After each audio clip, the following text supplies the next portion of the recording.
Imaginez un monde où chaque fin de mois se transforme en course contre la montre, où vous priez littéralement pour que votre salaire arrive avant que vos créanciers ne vident votre compte en banque.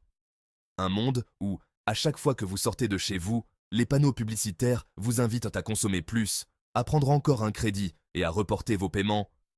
Dans 3 mois, ça paraît extrême, n'est-ce pas? Et pourtant, c'est une réalité pour des millions de personnes. Des gens comme Philippe, gardien d'immeuble, qui retire son dernier billet de 100 euros en espérant que ses créanciers n'aient pas encore pris ce qu'il reste sur son compte. Une situation d'urgence vécue chaque mois pour boucler simplement ses fins de mois et survivre. Aujourd'hui, nous allons plonger dans un sujet brûlant et terriblement pertinent, le piège du crédit à la consommation. Des millions de Français, chaque année, tombent dans cette spirale infernale. En 2023, près d'un ménage sur 3 avait au moins un crédit à la consommation, et les publicités nous invitent constamment à acheter plus, en nous promettant des facilités de paiement. Mais derrière ces promesses se cache une réalité beaucoup plus sombre. Des dossiers de surendettement qui explosent, des familles étouffées par des dettes qu'elles ne peuvent plus rembourser, et des entreprises de crédit qui profitent de cette fragilité. Comment en est-on arrivé là? Comment le crédit, censé nous offrir une vie plus confortable, est-il devenu un piège pour tant de personnes? C'est ce que nous allons explorer aujourd'hui, en examinant des témoignages poignants, des faits et quelques vérités cachées sur le monde du crédit. Prenons l'exemple de Philippe, ce gardien d'immeuble. Son salaire de 1300 euros par mois semble modeste, mais suffisant, jusqu'à ce qu'on découvre qu'il est asphyxié par les crédits qu'il doit rembourser. Chaque fin de mois, c'est la même angoisse. Il court au distributeur automatique, priant pour que les créanciers n'aient pas encore retiré son argent. Cette course contre la montre, Philippe la vit chaque mois depuis des années. Mais ce qui est choquant, c'est qu'il n'est pas un cas isolé. En fait, des millions de Français se retrouvent dans la même situation à cause d'un système qui encourage le crédit sans mesurer les conséquences pour les ménages. Vous saviez qu'en France, un dossier de surendettement est déposé toutes les 2 minutes? C'est l'équivalent d'une ville comme Strasbourg entièrement surendettée chaque année. C'est un chiffre qui donne le vertige, non? Prenons maintenant l'exemple de Ilona, une mère de 3 enfants vivant dans la banlieue parisienne. Elle aussi, tout ce qu'elle possède a été acheté à crédit, l'ordinateur, la télévision, les meubles et même les travaux de son appartement. À première vue, ces crédits semblaient être une solution idéale, mais aujourd'hui, elle est criblée de dettes. En 2008, elle avait cumulé pas moins de 15 crédits revolving. Et malgré ses efforts pour rembourser, ses dettes n'ont fait que s'accumuler. Le plus triste dans cette histoire, c'est que Ilona n'est pas seule. Des milliers de familles françaises se retrouvent dans la même situation, vivant littéralement de crédit en crédit pour survivre. Mais pourquoi cette situation est-elle si répandue?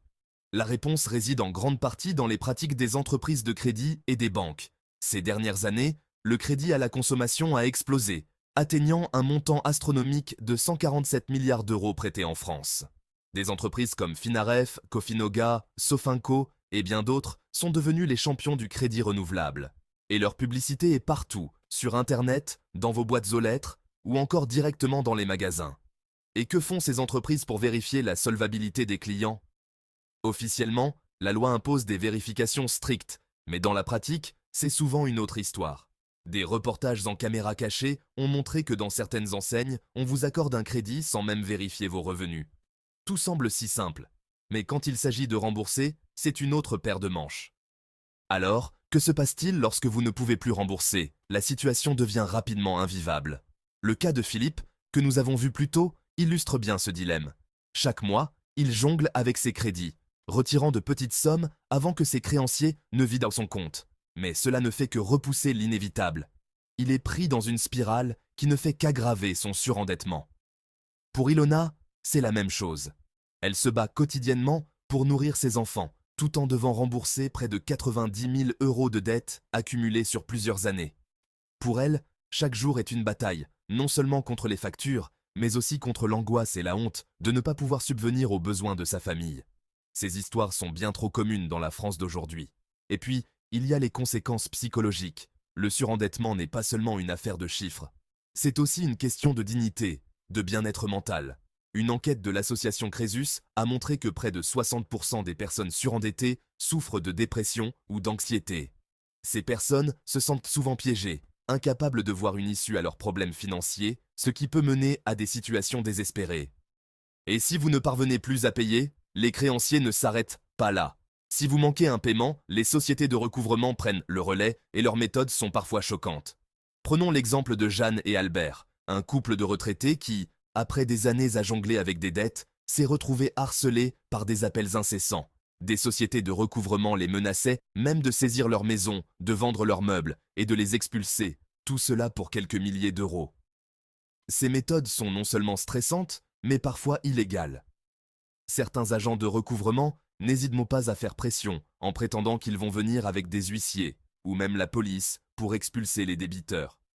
Mais la réalité est souvent différente. Ces menaces sont, dans la plupart des cas, des tactiques de pression psychologique pour récupérer l'argent le plus rapidement possible. Et pour certains, la pression devient trop forte. Albert, après des années de harcèlement, avait envisagé le pire, se suicider pour échapper à cette spirale infernale. Il disait « Il n'y avait qu'une solution, c'était de se supprimer pour tout arrêter ». C'est une situation tragique, mais malheureusement, ce n'est pas un cas isolé. Le surendettement est un phénomène national. En 2023, plus de 228 000 dossiers de surendettement ont été déposés en France. Ces chiffres sont alarmants et la tendance ne fait que s'accentuer depuis plusieurs années. Les causes de cet endettement sont multiples, la crise économique, le chômage, les accidents de la vie, mais aussi la facilité d'accès au crédit. En réalité, les banques et les entreprises de crédit, en octroyant des prêts sans vérification stricte, jouent un rôle important dans cette crise. Elles savent que certaines personnes ne pourront pas rembourser, mais elles continuent à prêter. Pourquoi?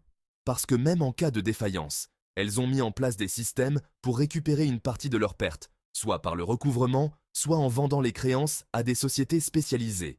Ce que beaucoup de gens ignorent, c'est que ces sociétés de crédit et les banques considèrent déjà certaines créances comme des pertes acceptables.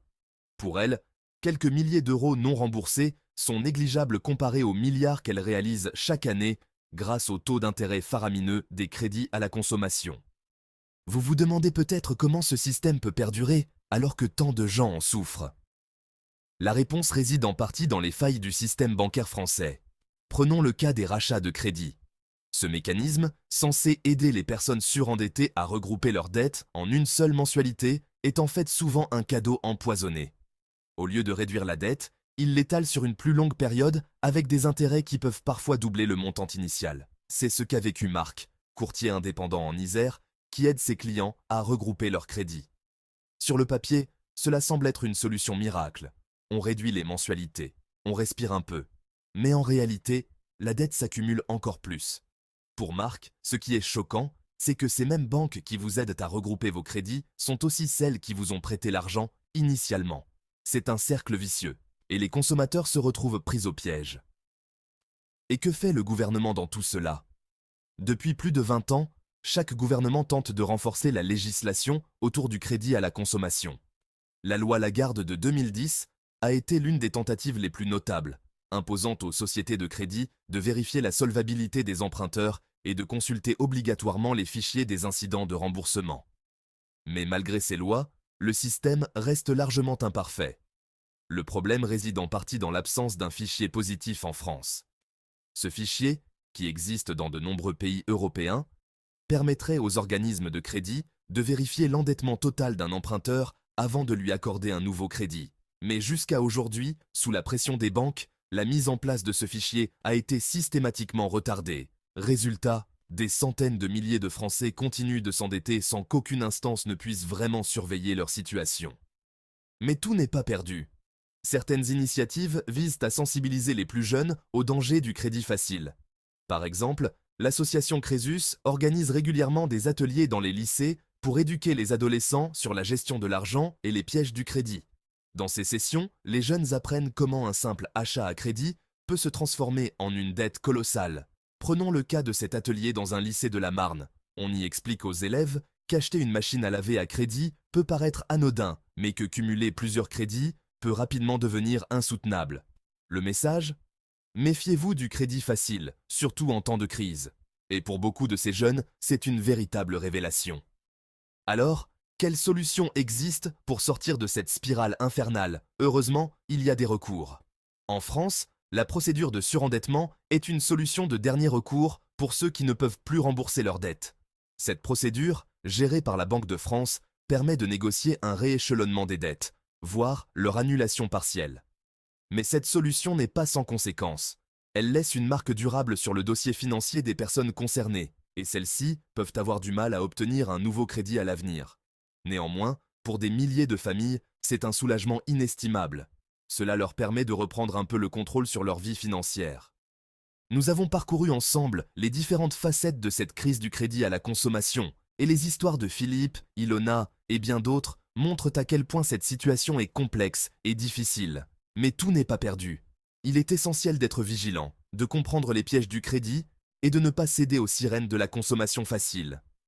Alors, que pouvez-vous faire aujourd'hui? Tout d'abord, partagez cette vidéo. Faites savoir à vos amis et à votre famille à quel point ces sujets sont cruciaux. Deuxièmement, n'hésitez pas à commenter ci-dessous avec vos propres expériences. Avez-vous déjà eu affaire à des crédits à la consommation? Comment gérez-vous vos finances? Et enfin, abonnez-vous à la chaîne pour plus de vidéos sur des sujets aussi importants que celui-ci. Ensemble, nous pouvons mieux comprendre les dangers du crédit et apprendre à gérer nos finances de manière plus responsable. Merci d'avoir regardé et à très bientôt. Et à